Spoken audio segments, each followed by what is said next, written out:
저희가 묵상하고 있는 이 다니엘서는 고대 중근동 지역의 역사를 주도했던 바벨론 제국, 그리고 이어서 일어났던 메대와 바사 연합 제국, 그리고 바사 제국의 통치 아래에서 포로로 잡혀간 선지자 다니엘이 기록한 책입니다. 이런 다니엘은 크게 두 부분으로 나뉘어지는데요. 첫 번째 부분은 1장부터 6장까지 말씀입니다. 포로로 잡혀간 다니엘과 세 친구들이 겪는 신앙적인 체험과 또한 바벨론의 통치자들이 하나님으로부터 받은 이 묵시와 계시를 다니엘이 해석하는 사건들을 다루고 있습니다. 그리고 오늘부터 저희가 묵상하는 7장부터 12장은 다니엘이 하나님께로부터 받은 예언들 가운데 가장 중요한 4가지 묵시가 기록되어 있습니다. 오늘 본문인 7장 1절부터 14절까지 말씀에는 4짐승의 묵시와 한 작은 뿔의 묵시, 그리고 영원히 온 세계를 통치하게 될 인자에 대한 묵시가 지금 소개되고 있습니다. 오늘 본문에서 언급되는 이 다니엘의 첫 번째 묵시의 내용을 함께 살펴보며 과연 다니엘 시대 혹은 다니엘 시대에 살았던 독자들에게 이 묵시의 내용이 어떤 의미가 있는지, 더불어 오늘날을 살아가는 또 저희 모두에게도 다니엘의 이 묵시가 어떤 의미를 갖고 있는지 함께 묵상하기를 원하고 또 주님 주시는 교훈들을 나누기를 원합니다. 이 다니엘의 첫 번째 묵시의 내용이 우리에게 전달하고 있는 첫 번째 교훈은 이 세상을 다스리고 있는 모든 나라들이 사실은 하나님의 주권 아래에 있다는 사실입니다. 먼저 2절과 3절 말씀인데요. 제가 읽겠습니다. 다니엘이 진술하여 이르되 내가 밤에 환상을 보았는데 하늘에 네 바람이 큰 바다로 몰려 불더니 큰 짐승 넷이 바다에서 나왔는데 그 모양이 각각 다르더라. 다니엘이 처음으로 환상에서 본 것은 이것입니다. 하늘에 큰 바람이 불었는데 큰 바다로 몰려 불더니 이 바다에서 커다란 짐승 넷이 나왔다는 것입니다. 보통 성경에서 바다는 하나님의 주권을 대적하는 악하고 영적인 세력을 상징하는 경우가 많이 있습니다.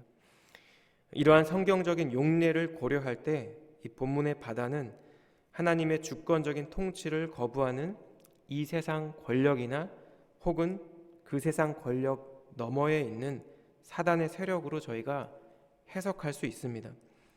이제 4절부터 본격적으로 이 바다로부터 올라온 네 짐승에 대한 이 다니엘의 묘사가 지금 언급되고 있는데요. 첫 번째 짐승은, 이 짐승의 특징은 사자와 비슷한 모양으로 독수리에 날개가 있다고 묘사됩니다.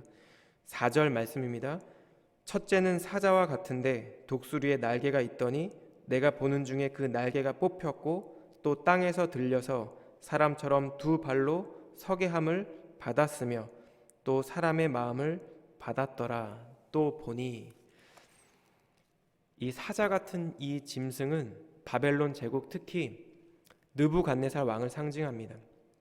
이 4절에서 독수리의 날개가 달린 이 사자의 형상은 고대 바벨론의 이슈타르 신전 입구의 문에도 새겨져 있었던 형상이었습니다. 그리고 바벨론에서 가장 존경받던 왕인 이 느부갓네살 왕은 흔히 사자로 비유되기도 하였습니다.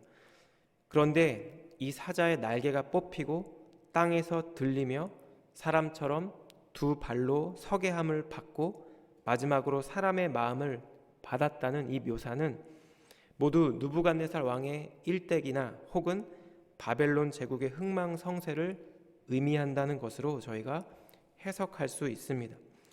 이제 5절 말씀에 두 번째 짐승이 묘사되는데요.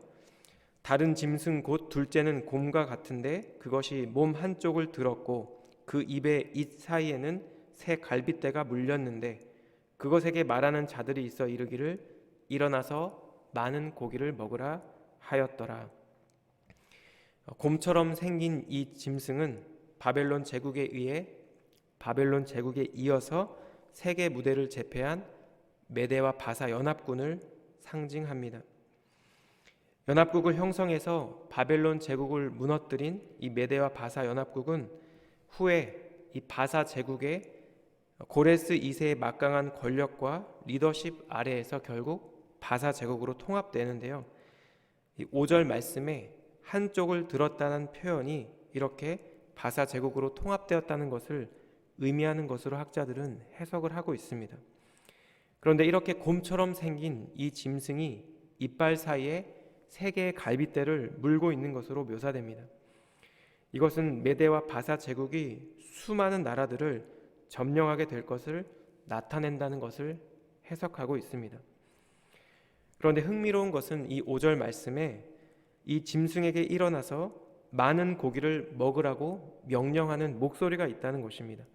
5절 하반부에 보시면 그것에게 말하는 자들이 있어 이르기를 일어나서 많은 고기를 먹으라 하였더라.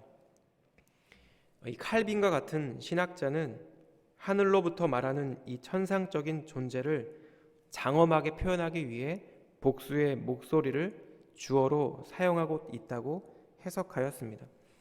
만약 저희가 이 칼빈의 해석을 따르면 우리는 하나님께서 메대와 바사 제국에게 수많은 나라들을 점령할 수 있는 그런 권한을 부여했다는 것을 저희가 해석할 수 있는데요. 이것은 이처럼 세상의 권력과 또한 여러 나라의 흥망성쇠가 그 왕국의 힘과 권력에서 나오는 것이 아니라 역사 속에서 주권을 펼쳐나가시며 당신의 일을 이루어 가시는 하나님으로부터 나온다는 사실을 우리에게 전달하고 있는 것입니다. 6절 말씀이 3번째 짐승을 묘사하고 있습니다. 그 후에 내가 또 본즉 다른 짐승 곧 표범과 같은 것이 있는데 그 등에는 새 날개 4이 있고 그 짐승에게 또 머리 4이 있으며 권세를 받았더라. 표범과 같은 이 짐승은 학자들이 헬라 제국을 상징한다고 얘기하고 있습니다. 이 3번째 짐승의 특징은 등에 새의 날개 4개가 있다는 것과 또한 4개의 머리가 있다는 것입니다. 이 4개의 날개는 이 짐승의 속도를 빠르게 해줄 뿐만 아니라 이 짐승의 활동 변경을 제한을 없애줍니다. 실제로 헬라 제국의 창건자인 이 알렉산더 대왕은 사실 BC 336년에 이 헬라 지역의 소왕국 중 하나였던 마케도니아의 왕이었습니다. 그런데 이 2년 만인 BC 334년에 소아시아 전체를 점령하였고 그로부터 10년이 채 지나기 전에 인도까지 이르는 바사 제국 전체를 정복한 왕이었습니다. 그는 33세의 젊은 나이에 요절하게 되었는데요. 그의 사망 직후 우리가 아는 것처럼 헬라 제국은 내분이 일어나 제국 전체가 4개의 나라로 쪼개지고 말았습니다. 6절에서 언급된 이 4개의 머리는 이처럼 헬라 제국의 분열을 암시하며 여기에서도 동일하게 권세를 받았더라라는 이 표현을 통해 하나님께서 메대와 바사 제국뿐만 아니라 헬라 제국에게도 통치권을 부여하셨다는 사실을 우리에게 지금 강조하고 있는 것입니다. 그리고 이제 7절과 8절 말씀에 마지막 4번째 짐승이 등장하는데요. 제가 읽겠습니다. 내가 밤 환상 가운데에 그 다음에 본 4째 짐승은 무섭고 놀라우며 또 매우 강하며 또 쇠로 된 큰 이가 있어서 먹고 부서뜨리고 그 나머지를 발로 밟았으며 이 짐승은 전의 모든 짐승과 다르고 또 10뿔이 있더라. 내가 그 뿔을 유심히 보는 중에 다른 작은 뿔이 그 사이에서 나더니 첫 번째 뿔 중에 3이 그 앞에서 뿌리까지 뽑혔으며 이 작은 뿔에는 사람의 눈 같은 눈들이 있고 또 입이 있어 큰 말을 하였더라. 이 4번째 짐승이 바로 로마 제국을 암시한다는 것에 대부분의 학자들이 동의하고 있습니다. 이 로마를 상징하는 이 짐승이 갖고 있는 특징 중 하나는 앞에 세 짐승들과는 달리 이 4번째 짐승은 이 세상에 유사한 동물을 찾아볼 수 없을 정도로 매우 이상하고 또한 매우 기괴하게 생겼다는 것입니다. 무섭고 놀랍다는 표현, 매우 강하다는 표현, 그리고 쇠로 된 큰 이로 먹고 부서뜨리며 나머지를 발로 밟았다는 이 표현을 통해 4번째 짐승이 상징하는 로마 제국이 이 피지배 민족들에게 얼마나 두려운 존재로 비춰지는지, 이 로마 제국의 군사력과 정치적인 압제력이 얼마나 막강한지를 지금 표현하고 있는 것입니다. 이 짐승의 머리에 뿔이 모두 10개가 돋아났다고 묘사됩니다. 사실 이에 대한 해석은 매우 다양하게 해석될 수 있는데요. 로마 제국 전체의 막강한 권력을 상징할 수도 있고, 기독교에 대한 박해를 앞장섰던 네로와 도미티안 황제 등과 같은 10명의 황제들을 가리키는 것일 수도 있습니다. 그런데 이러한 여러 가지 해석들 가운데서도 한 가지 분명한 것은 로마 제국 역시 영원하지 않다는 것입니다.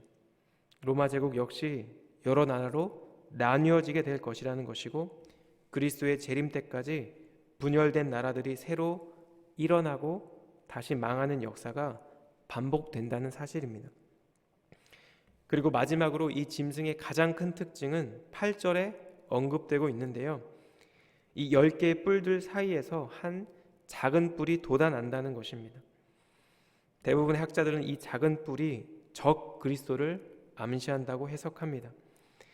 그런데 내일 본문 말씀인 24절에서 26절 말씀에 의하면 이 작은 뿔은 다른 새 왕을 복종시키고 하나님의 성도를 박해하게 되지만, 그 박해의 기간은 한시적이며 하나님께서는 결국 이 작은 뿔을 심판하고 멸망시키게 될 것이라는 말씀이 이제 언급될 예정입니다. 함께 살펴본 대로 본문 2절에서 8절의 말씀은 이 네 짐승이 하늘의 권력을 받았다는 것을 강조합니다. 그렇다면 하나님께서 다니엘에게 밤의 환상을 통해 보여주신 이 묵시를 우리는 어떻게 받아들여야 할까요? 모든 것이 이미 정해져 있으니 그저 우리는 수동적으로 주어진 상황과 환경에 순응하고 적응하라는 그런 의미일까요? 저는 이 설교를 준비하며 이제 주석들을 좀 참고를 했는데요. 여러 주석 중에 한 주석가의 해석이 제 마음에 많이 다가왔습니다. 그것은 하나님께서 이 묵시들을 다니엘에게 주신 그 시점을 주목하는 것입니다. 1절 말씀을 우리가 함께 읽겠습니다. 시작. 바벨론 벨사살 왕 원년에 다니엘이 그의 침상에서 꿈을 꾸며 머릿속으로 환상을 받고 그 꿈을 기록하며 그 일의 대략을 진술하니라. 다니엘 7장에 있는 이 네 짐승에 대한 묵시는 1절 말씀처럼 다니엘이 바벨론 왕 벨사살의 통치 원년에 하나님으로부터 받은 환상입니다.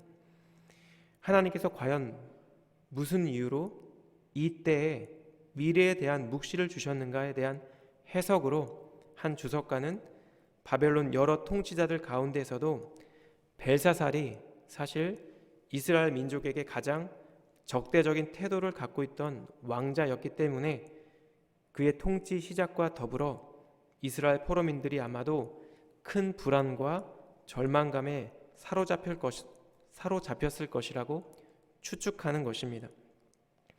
하나님께서는 바로 이러한 절망적인 상황 가운데 다니엘에게 이 짐승들의 묵시를 보여주심으로써 온 세상을 주관하시는 것은 이 대제국들이 아니라 그 제국들을 세우시고 또한 몰락시키시는 하나님의 주권에 있다는 사실을 다시금 일깨우고 있다는 것입니다.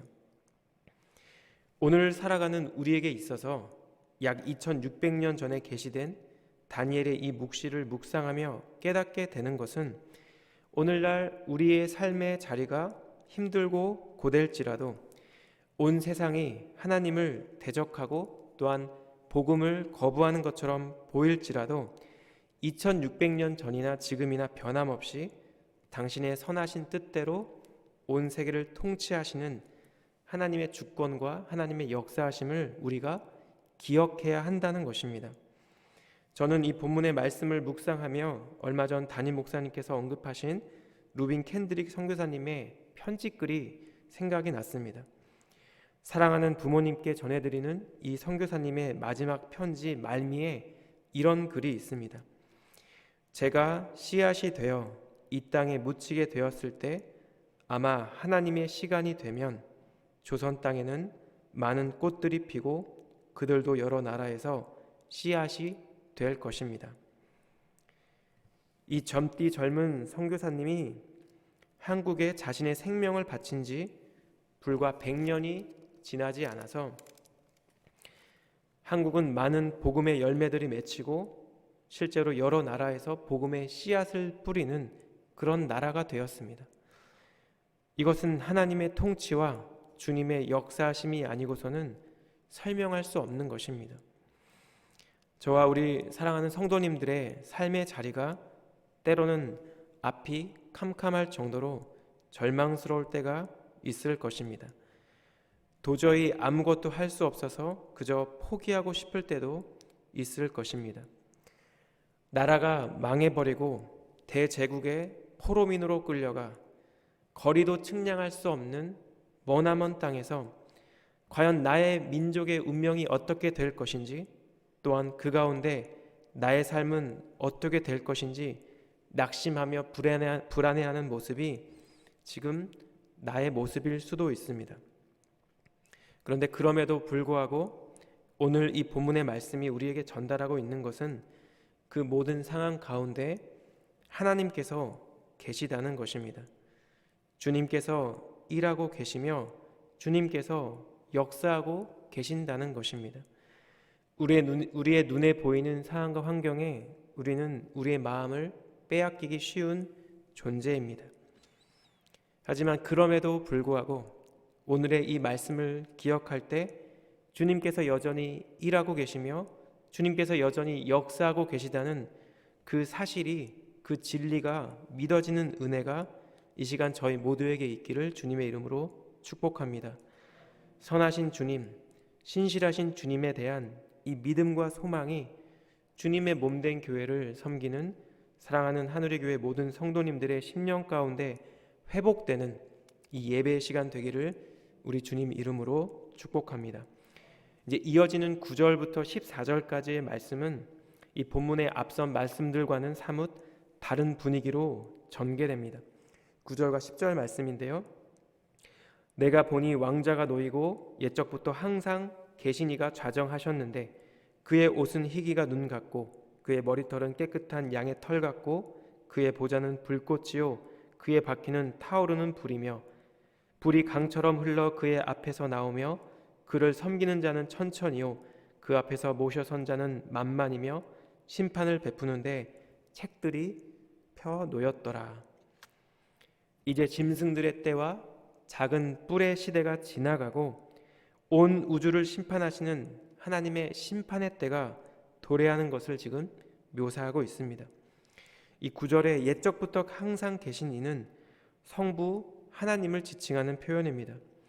주님께서는 원래부터 하늘의 보좌에 앉아 계시는 분이지만 이제는 특별히 이 세상 왕국들과 적 그리스도를 심판하기 위해 특별히 마련된 이 심판의 보좌에 앉으신 것입니다.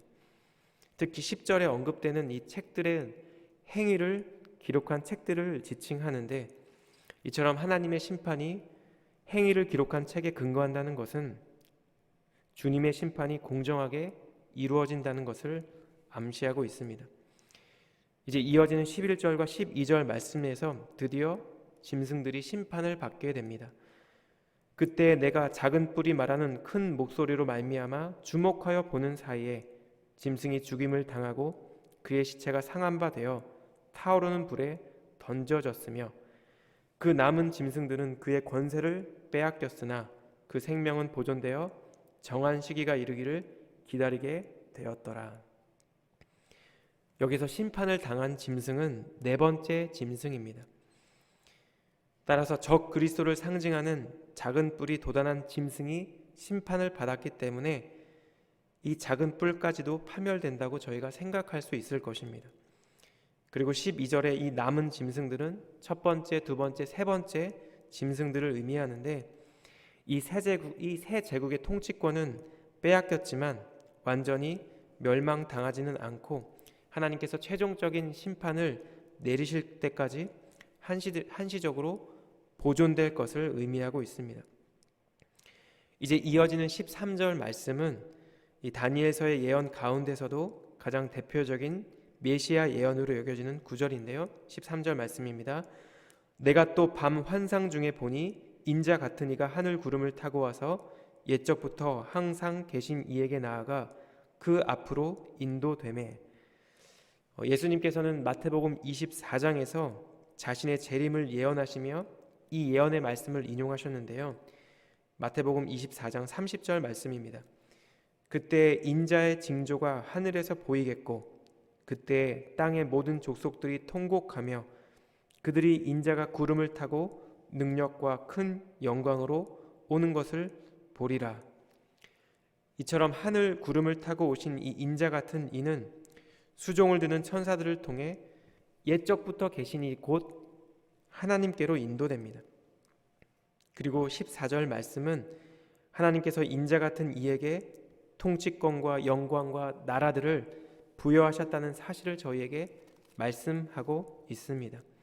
우리 14절 말씀은 함께 읽겠습니다. 시작. 그에게 권세와 영광과 나라를 주고 모든 백성과 나라들과 다른 언어를 말하는 모든 자들이 그를 섬기게 하였으니 그의 권세는 소멸되지 아니하는 영원한 권세요 그의 나라는 멸망하지 아니할 것이니라. 그렇다면 이렇게 인자 같은 이가 통치하시는 하나님의 나라는 언제 이루어지는 것일까요? 마태복음 28장 18절에는 부활하신 주님께서 승천하시기 직전에 하신 말씀이 있는데요. 예수께서 나와 말씀하여 이르시되 하늘과 땅의 모든 권세를 내게 주셨으니. 따라서 이 다니엘의 이 예언의 말씀은 예수님의 승천과 함께 이미 성취되기 시작했다는 것을 우리에게 나타내고 있습니다. 성취되기 시작했지만 아직은 완성된 것은 아닌 그 상태를 나타낸다는 것입니다. 예수님의 승천 이후에 지금까지 복음을 받아들인 일부만 주님을 경배하고 있지만 재림 후에는 모든 존재가, 모든 피조물들이, 모든 열방이 예외 없이 그를 경배하게 될 것입니다. 이처럼 모든 피조물들의 경배를 받는 그리스도의 통치권과 그의 나라가 앞선 이 네 짐승들을 의미하는 제국들과 가장 다른 점이 있다면 그것은 14절에 언급되고 있는 대로 그의 권세는 소멸되지 아니하는 영원한 권세요 그의 나라는 멸망하지 않는다는 점일 것입니다. 이처럼 벌써 시작되었지만 아직은 완성되지 않은 이 하나님의 나라는 영원히 지속될 것입니다. 비록 우리는 불의와 미움과 다툼과 분열과 강팍함으로 얼룩져 있는 이 세상 가운데 살아가고 있지만 주님께서는 사랑과 공의로 그의 나라를 통치하실 것이고 우리는 그의 나라의 백성으로 살아가게 될 것입니다. 이 영원한 하나님의 나라를 간절히 사모하고 소망하며 지금 주님께서 세우신 우리의 삶 가운데 허락해 주신 그 삶의 자리에서 또한 주님께서 심어 놓으신 이 공동체에서 그 하나님의 나라를 세워가는 오늘 하루의 삶이 되기를 원하고 저와 여러분들의 인생이 되기를 원합니다. 그런 삶을 살아가는 저와 여러분 되기를 우리 주님 이름으로 축복합니다. 기도하겠습니다.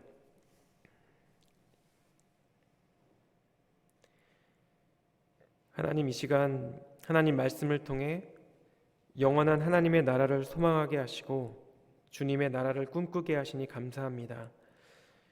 주님, 비록 우리의 현실이 하나님의 나라의 모습과 멀어 보일 때라도 때로 절망스럽고 희망이 없어 보이는 삶의 현장에서도 주님의 신실하심과 선하심을 따라 일하고 계시는 하나님을 바라볼 수 있도록 하나님 저희를 인도하여 주시옵소서.